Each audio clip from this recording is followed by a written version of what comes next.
What up, Fight World? It's your boy Ego, and I'm back with some more boxing. Now, this week for Throwback Thursday, I have to do a quick video. Got a lot going on, so I got to leave the house. Um, I wanted to talk about Mike Tyson versus Buster Douglas, the infamous fight. Took place in Tokyo, Japan, 1990, and this was considered to some maybe the biggest upset in boxing history. Please don't say Timothy Bradley versus Pacquiao, because if you look at the magnitude, that was a good fight. Bradley had pretty much cleaned out 140 pounds minus fighting Amir Khan. So that can't even be mentioned in the same breath as biggest upsets.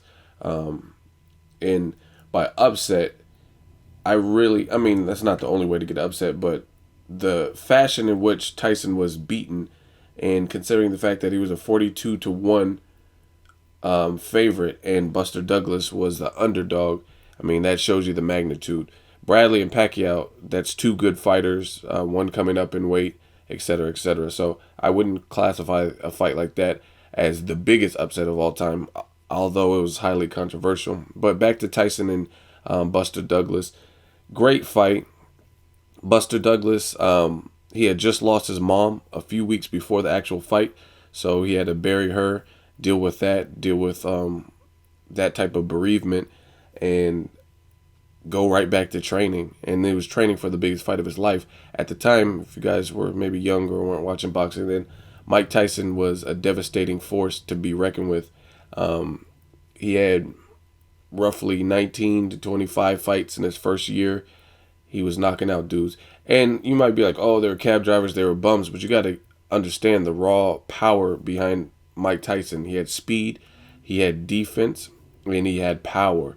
And you have to understand that's not normal for a guy who's the age, 19 to 21, to be knocking out all these grown ass men. And a lot of these guys were bigger than him. Some of the guys were like 6'4", 6'5", and just built and had been fighting longer. So Tyson was just doing what he was doing, and that's when he was Iron Mike Tyson. So no one really expected him to lose to Buster Douglas, who was more or less brought in as a contender to showcase Tyson in Japan.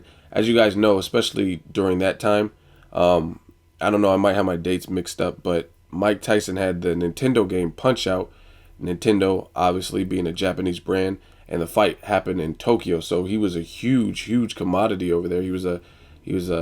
They recognized him, they knew him. He was a very popular star out in there. So this was really supposed to be a showcase for him to do his thing in front of the public. He got like $6 million in the fight. I think Buster Douglas got a little over $1 million, and Buster Douglas upset him from the opening bell. It was really an onslaught. Buster Douglas came out with, it was like he had his mom's spirit. He was fighting not only for him, but also fighting for his mom, who recently had passed, and he was doing his thing. There was a point in the fight where Buster Douglas got careless, and you can't really do that to a fighter like Tyson, who has that equalizing power, and he got caught and knocked down by Tyson. A lot of people think that was controversial. They thought the ref gave Buster Douglas too long to recuperate and to recover, longer than a 10 count. So you can find a ton of videos on this fight and on the 10 count and the controversy, but overall it was a great fight. This is also a fight that showed me that Mike Tyson wasn't really the most stable, especially back then, wasn't really the most stable person, because a guy he was 42 to 1 favorite to beat, he lost to. And it's boxing, that could happen, but from when you watch documentaries and stuff, they'll allude to the fact that Tyson was losing focus, kind of living the wrong lifestyle, and just so used to that raw power and beating people with it, that maybe he became a little bit too complacent, or he thought that he was Superman, or he's invincible, or no one would be able to withstand it. And then he got in there with a Buster Douglas who wouldn't take no for an answer, who was fighting for more than just his own namesake. He was fighting for his mom, who recently passed, and he had a lot of incentive to win the fight, and he did win the fight. Buster Douglas was just lumping up Tyson's face, which was the first time we had really seen this. Seeing Tyson, he was knocking people out, a lot of people out, in the first 3 rounds, sometimes in the first round, a lot of times in the first round. And we weren't used to seeing Tyson. There was also some situations in Tyson's corner where his corner looked pretty inept. They were not fully prepared.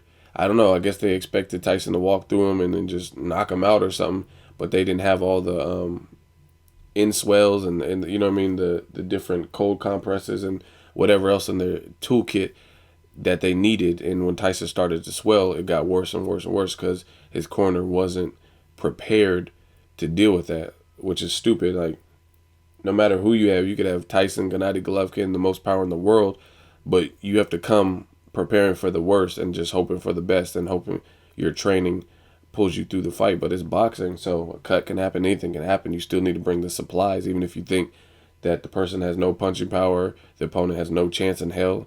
I mean, you still got to prepare. But yeah, Tyson was knocked down first time in his professional career, and all around great performance by Buster Douglas. Tyson, he does have a hell of a chin though. A lot of people may forget about this in his later career as he got more, I guess, washed up or shop worn, lost the passion for boxing, but hell of a chin. I mean, he took an uppercut and he was pretty much out of there. He was torn from his senses, but that uppercut should have knocked him out. I mean, cold, like Pacquiao in the Marquez 4 fight. I mean, he took a hellacious uppercut by Buster Douglas, and he was still trying to get it together. He was on the ground, and he was like searching for his mouthpiece. Just overall, great moments in boxing.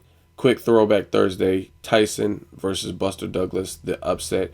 If you have a comment to add, Tyson's one of my all-time favorites, always has been. I just wish that Tyson had a stronger personality, and I think he could have been even more impactful in the sport if he had it together, if he had the stability and just the mental awareness to stay out of trouble, stay out of the wrong things. He recently revealed in his tell-all book he was doing drugs and passing the drug test. He found a way to pass the drug test and circumvent that.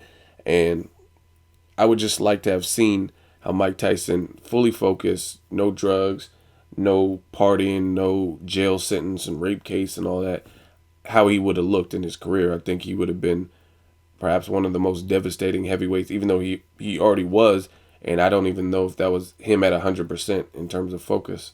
So let me know what you guys think. Mike Tyson, Buster Douglas, great moment in boxing history, and it just lets you know that upsets can happen at any given moment. Nobody is safe. Let me know what you guys think. As always, hate, comment, or subscribe. Till next video, it's Ego signing off.